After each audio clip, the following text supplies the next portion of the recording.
चला तर मंडळी तुम्हाला काजू कशा भाजायच्या दाखवते। तर इथे बघा काजूचे केवढे मोठे गर आहेत।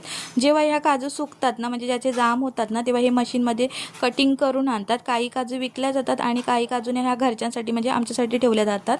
तर इथे अशी पॅकेट बनवली जातात, म्हणजे आम्हाला जेव्हा लागतील तेव्हा आम्ही असे भाजून खातो या काजू।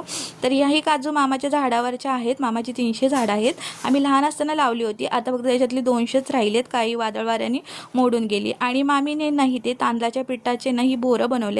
आता तुम्ही काय म्हणता मला माहीत नाही, त्याच्यात गूळ आणि तीळ असे ॲड करून बोरं बनवली जातात। खायला फार छान लागतात। मी जेव्हा लहान होते ना, तेव्हा मामीकडे शाळा शिकायला होते, तेव्हा मला मामीनं असे बनवून भरणी ठेवायची। मग मी शाळेत जाताना ना घेऊन जायचे आणि जेव्हा वेळ मिळेल तेव्हा एक एक असं बोर खायचे, फार छान लागतात।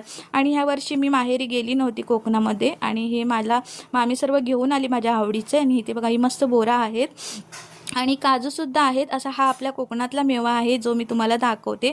येताना मामीने ही फणसाची भाजी आणली होती आणि तांदळाच्या भाकऱ्या।